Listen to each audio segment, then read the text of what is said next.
Hello, and welcome to the Craft and Calling podcast. I am your host, Christine Marie, and I'm really excited for today's conversation. We are going to be diving into how we need to focus for every single one of us as owners of trades businesses. We need to be focusing not just on where the leads are coming from, not just where our potential customers may be existing, but what happens once they call us, once they fill out the form, once we've paid for that lead to come in. What happens next? And for so many businesses that I've seen, worked with, even in our family painting business, I found that the lack of systems and processes on the back end to effectively allow for an amazing customer experience made for a very high cost for the lead that we're paying for. But then also all of those dollars are just going down the toilet.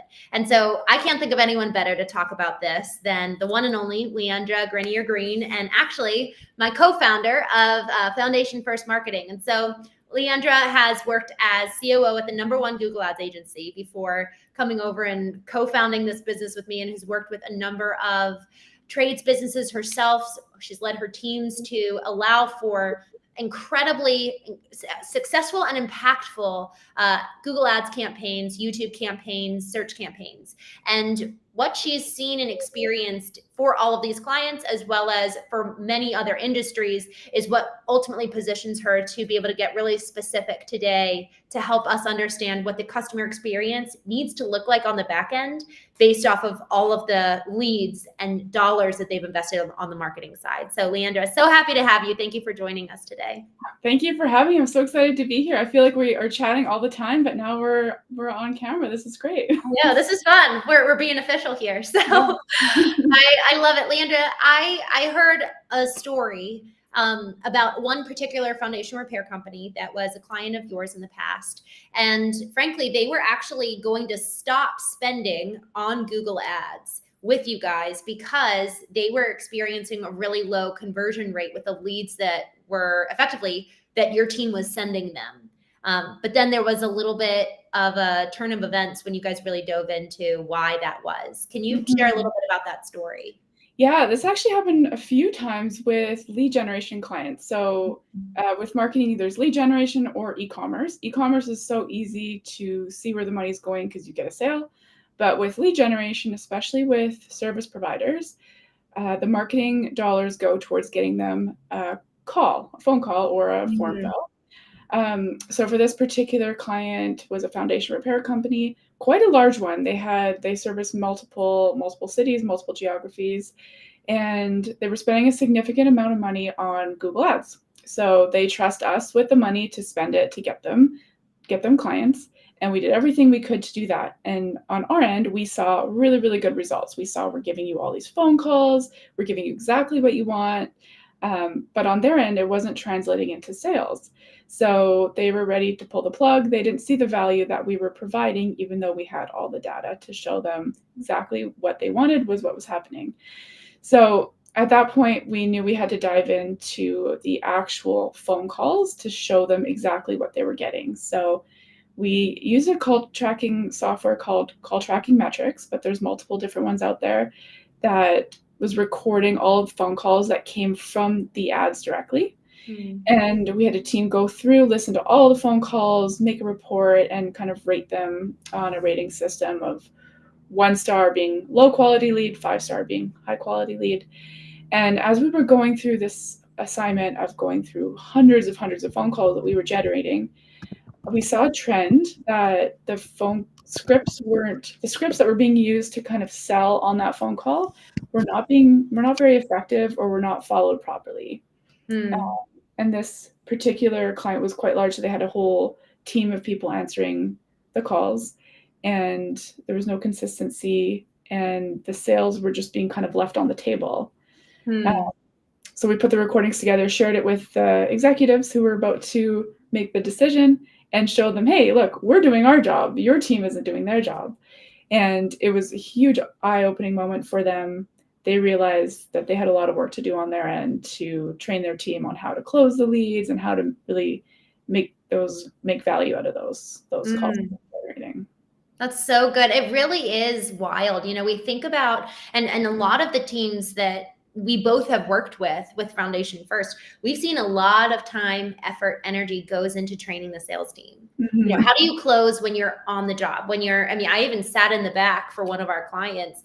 It was the, you know, one of the general managers was teaching all the sales team gentlemen about, you know, when you walk into the home, keep this respectful distance, ask if you can put the bag on the floor. You don't just want to fling your stuff around, you know, ask them about the shoe policy of the house. They're getting so specific about how to build customer rapport, but all of those customers and potential opportunities for sales only get there by way of the customer call center representatives and the success thereof. And so if we're not taking the time to nurture the very first touch point of the customer journey and really allow for that to be an amazing customer experience, man, those sales guys who are getting all that training, they don't even have a shot because we're not getting them to that point. So I think that what the story that you shared is so incredibly important. And what did they do? Like, what did the end customer actually do to make that change with their team to start improving things so that it's not just measuring lead quality, we have to actually measure the customer experience quality as well. So what did they do to enhance the customer experience quality? Yeah, they did a lot of internal training with their team. I think they were at a call center, maybe about 10, 15 people. So retraining many of them, changing the script based on what they were hearing in the phone calls. So the executives spent a lot of time listening to the phone calls to kind of understand what they were hearing and developed a new script around that was able to convert a lot higher. I think there were some personnel changes as well. There were some specific people that were not following what they were supposed to be doing, and that could be heard on the calls. So a lot of changes, and within a few weeks of implementing those changes, they saw that, okay, it is our role. We are making lots of changes and seeing that we're having a lot more booked calls, booked appointments, and that we're able to increase revenue overall. So they were able to directly tie back to the marketing efforts that we were doing and getting the revenue that they wanted. And another thing too is we're talking about quite a big company here, but a lot of our clients are smaller mom and pop shops where they don't have a call center, they don't have multiple people answering the phones. So even a lot of times it's a business owner or maybe one other person answering the calls, and that person might not have this as their dedicated role. They might be on the work site, they might be doing a bunch of other things, but something that's important too is timeliness to picking up that phone, because in a service-based industry, a lot of times if your basement's leaking, you're going to call, you need someone to come right away. So you call, and if that person doesn't answer, they're just going to move on right next to the next person on their list. So answering the calls right away is really, really important, and then giving that quality of customer service on that call right away. I know we use Go High Level for our clients with the immediacy of that response, but there's a number of CRMs that, and CRMs is really that management software, that tool that can be used. With call tracking metrics, let's talk about that software for a minute. I would imagine that that's probably more so for bigger teams, not really the mom and pop shops. Is that fair to assume? This call tracking metrics is the software that effectively allows for us to track every single call that comes in, rate the quality of the call. Is that fair to say maybe for bigger teams? I think it's used for each, and the pricing works for per call. So if you get lots of calls, you're paying a little bit more. If you're getting less, you pay less. So it kind of works out. Small teams can use it as well. But it's interesting how it works is that your main phone number is swapped out for a kind of a fake phone number or a dynamic number. So the phone numbers that are on the ads aren't your actual phone number. They're kind of a masking phone number. So that's the way that we can see that they're coming from specific channels. So we can have a phone number for Facebook ads, a phone number for Google ads, and we can see that that's where the leads are coming from. And ultimately, they do call the end phone number, which is the real phone number, but it just kind of dynamically swaps it that way. But big teams and small teams can definitely make use of it. Sure. I love that point of the dynamic number for attribution of the source, because maybe it's not necessarily, you can use it for multiple reasons. It sounds like not just for, hey, what's the quality of our calls? How are we doing on our end? What's the quality of the leads coming in? But also, where are the leads coming from? Yeah. Yeah, it can be used for print too. If you have a print magazine that you're putting an ad in, a local magazine, and you want to see the leads that are coming from that, you can have a dynamic number printed on there that goes Mhm. through the software, or on the website too. You can have the main number on the website swapped out with a fake phone number. Mhm. Track those as well. So. And y'all, the reason why that's so helpful is because if we are spreading our marketing dollars across multiple different activations, let's say, we're doing that print magazine ad, that's so hard to track. Mhm. But if it is that dynamic phone number, it's like, well, the only phone number that this exists for is for that campaign. And now I can see, okay, I spent $1,000 for that newspaper placement. Well, we got $25,000 worth of Mhm. jobs from that. Obviously that's a good expenditure of our ad dollars. So that's really, really helpful in that regard. And then for the, let's get a little bit specific about tracking and about kind of the aftermath process. So they have call tracking metrics set up. They've got the dollars set up that are kind of on the back end in terms of maybe it's Go High Level, maybe it's some other type of data management platform that has all of the sold jobs. How Mhm. would they go about correlating the lead that came in through call tracking metrics with the sold job? It'll all be connected to that phone number and integrated into the CRM, depending on which one that they use. But ultimately, what you always want with all your marketing dollars is to know exactly where every single dollar is going. Uh, Mhm.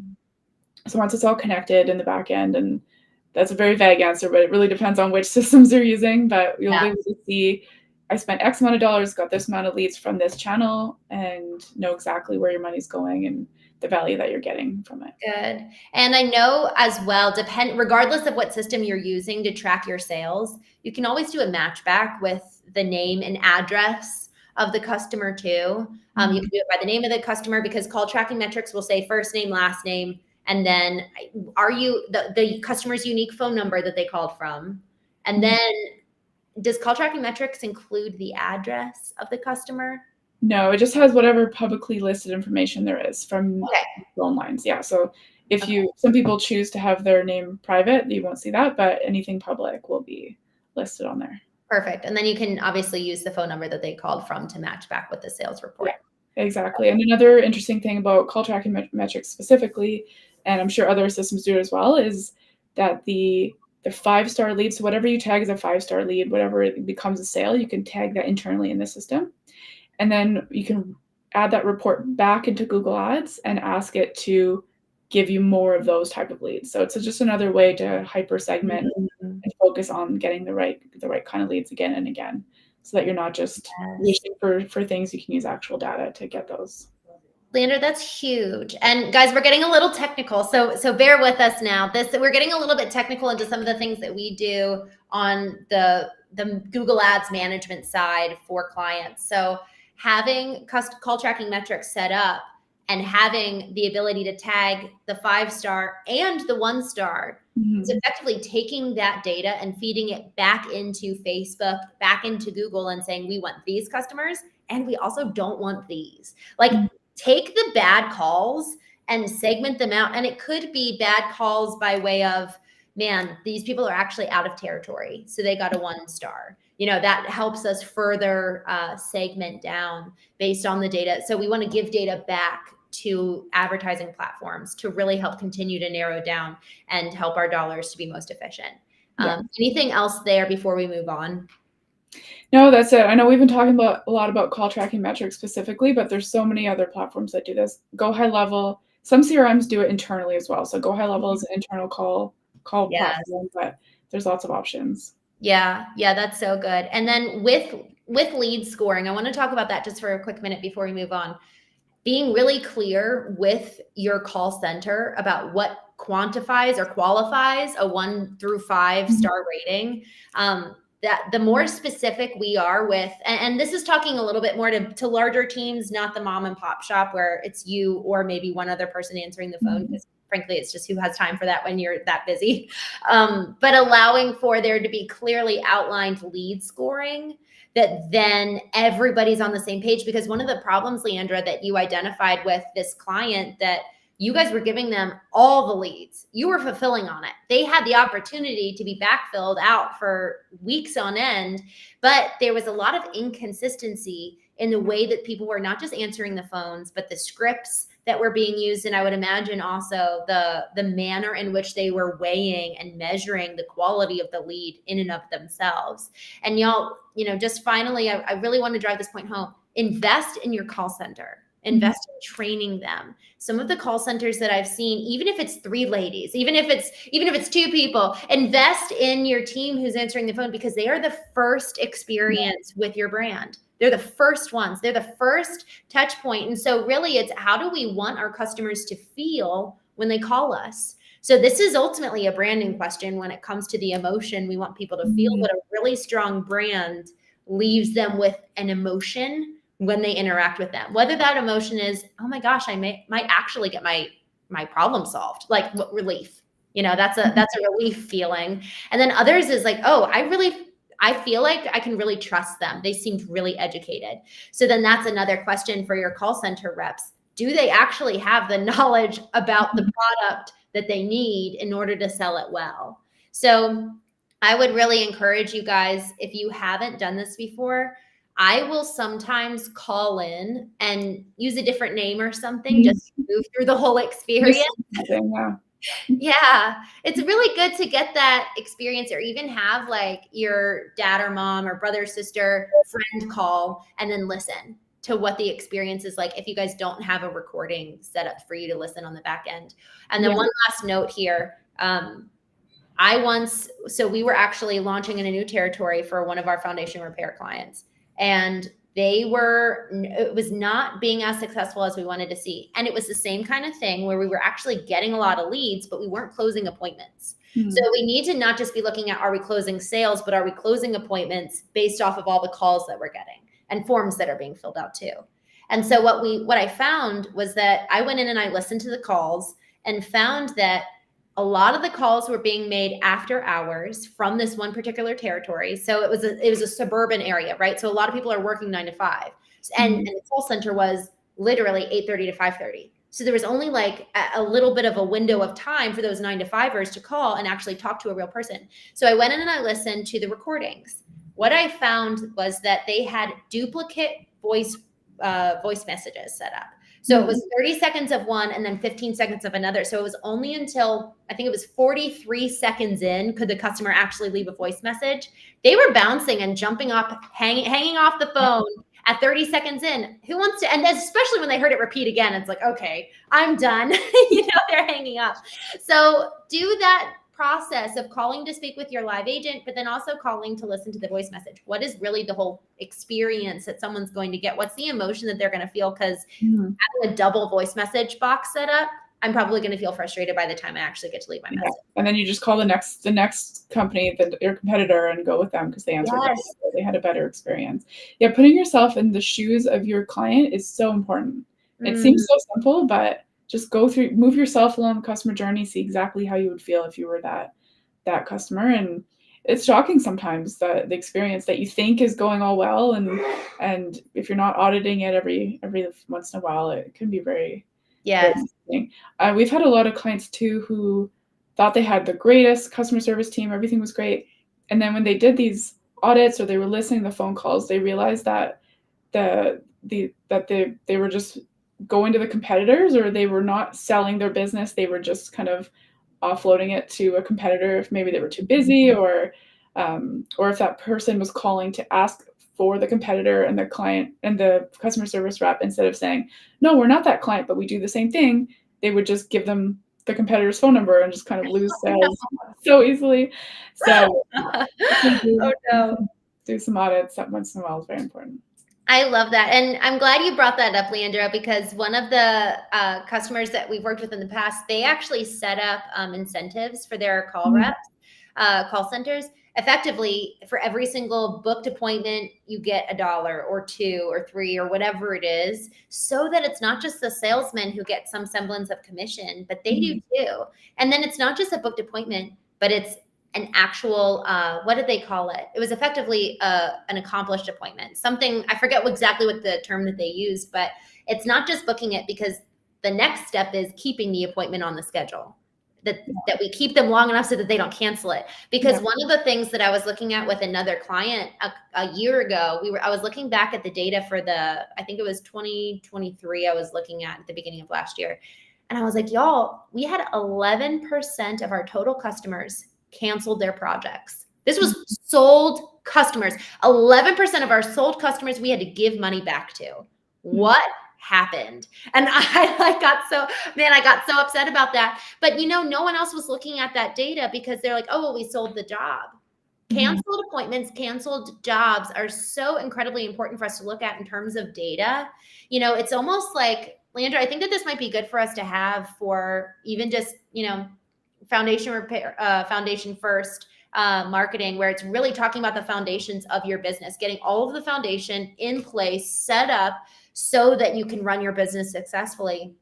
Let's create a checklist of like all the data points that people need to be looking at, because it's the canceled jobs as well at the very, very end of the customer journey. And then even beyond that, the bottom of funnel is, are these people actually referring you? Are they actually happy with the job you did? You can see it on the Google reviews, but are they actually referring people? One of our clients, 22% of their overall business revenue came from referrals. So we need to be watching those numbers and watching the data in terms of lead sources. And then how are we following through to, when we talk about the customer experience in general, at the end, the customer experience is effectively like a layer in parallel with the customer journey, because for every step of the customer journey, they're having an experience. So we need to be thinking about what's a 5-star experience at every single touch point of that customer journey. And so at the very end of the journey, bottom of funnel is they're done their job. They're done. They've left the job site. What happens next? We need to be looking at how are we thrilling and delighting them later on, so that they're telling their neighbors the next time that their basement gets flooded, or the next time they need a new roof. And then how are we also staying in touch with them? Y'all, some of you have massive email lists that you're not tapping into. So that's another point too, where a lot of these customers, it's not just a one-time repeat or a one-time job. It could be repeat customers. Yeah. They'll buy a new house, they'll have rental properties, they'll have friends. There's always new business. So that's exactly right. The conversation goes beyond the sale. It goes on using that email list and having offers in there, or just reaffirming the relationship forever. Yeah. But keep them engaged is really, really important. That's so good. And then to your point about, call tracking metrics, there can be a phone number in the email that's dedicated to that email campaign for that offer. And maybe it's, gutters or something for the fall. And then there's a unique phone number for that. I love this. I'm wondering, when it comes to, the quality of lead, and really allowing for us, when we're analyzing, the actual campaigns themselves on the marketing side, we're going to get a little bit more technical here on the Google ad side of things. Do you have any advice for folks who are actually kind of doing the bootstrapping? They can't afford foundation first. They can't afford a Google Ads agency. They're actually the ones doing it. What would you say to them in terms of like how to get started, where to start at all if they want to start putting some money into a Google ad campaign? Well, it's all about testing different channels, because with marketing, we all know there's so many, everyone wants your money. There's so many places to put your money. But testing small amounts and seeing what actually works, because depending on what your business is, Google might be the answer, or maybe it's Facebook, or maybe it is print. There's so many different ways. So without an unlimited budget, just put little bits into each channel and see where there's a little bit of traction, and go from there and start building from there. But the most important thing is measuring and being able to see exactly where your leads come from, so that you can double down on those particular channels. I love that. And making sure that to your point of having the source data, where either we're maybe asking the customer and having some kind of tracking set up. It doesn't need to be expensive, but some kind of tracking set up to identify, okay, this was Facebook or this was Google, if you're going to be running concurrently. That's really good to identify. And one thing too, in you being able to work with the #1 Google Ads agency, you worked with the Google Ads strategists in the world as well. And they talk a lot about how attribution is just nearly impossible because people see you across multiple channels and they need to be nurtured, especially depending on the type of trades business that you have. If it's, a commodity type of trades business, but normally it's in the moment, I need this company, and you kind of need to take quick action, so it's really looking at, how are we staying in front of people, but also what does our digital presence look like when people Google these keywords, and probably Google is a really good place to show up. Yeah, Google seems like the obvious answer for a trades business because you're there exactly when they search what they're looking for. But there's a lot of free options too. Like it costs nothing to have a Google My Business account, which is the listing that you see when you type in, plumbers near me, and you see on the map listing shows up there. And even just that, they can get a lot of business just from being on the map and collecting those 5-star reviews. So when you have a client that has a good experience, ask them to rate you a good review. I personally, whenever I'm looking for trades, it's always going straight to their Google reviews and making sure that I'm ones at the top ones. So collecting those Google reviews doesn't cost anything, and it's super kind of good to your business. Yeah. That's so good. Yeah, I love the mention of the free options, and honestly, you can be posting on social for free too. You can, if you're just being faithful to take a selfie, when you're at somebody's job, that's going to be really, really helpful. And then if you put the location and the service in the description, Google ranks for social and the content that's there. And also, it's not just the search engine rankings. There's a lot of people searching on ChatGPT these days. And so the more that we're talking and writing content on social that could be found on by a kind of an answer engine. So writing more FAQ type content, not just like about us. That's going to be helpful too in terms of free. So I love that. Thank you for mentioning that, because I think that that's the first place to start is, have I checked all the boxes for all the free forms of advertising that I can? Even it's shocking how many clients just don't have basic listing directories set up, like the Yelp listings or whatever other kind of local directories. Doesn't cost anything, just a little bit of time. Competitors are on there, so you might as well take a little bit of time to set yourself up and not have to worry about those. All right, so y'all, this is what we're gonna do. I was just taking a few notes. So there's some real good action items for you here. And I'm going to make sure that we include that data checklist that I was talking about. I want to make sure that we give that to you guys. Leandra and I will put that together, and we'll go ahead and drop that in the show notes. But do an audit of where you're listed. Where are you online? Are you on all the local directories? And can you get on your local BBB? Because that's going to be really, really helpful. Better Business Bureau. That's going to be really helpful for you. Yelp, obviously Google, but also, y'all, we were doing some advertising on Bing, which is a Microsoft platform. That was doing really, really well for us. And I'm pretty sure that there's, listings there as well, directories on, talk about Yahoo. Some people are still using some of these kind of older engines. And then also, check your Facebook profile. What does it say? When's the last time that was touched if you have a Facebook profile? Because that's a directory too. When I search for companies, Facebook profiles come up. And especially if you've got more Facebook reviews than maybe Google, then really cultivating your Facebook is a really good place to be as well. Because people do, especially on neighborhood pages, I see a lot of people ask questions of, hey, I need a new landscaper. Hey, I need a new roofer. And people are like, this is who I used. And then they tag the company page in their response.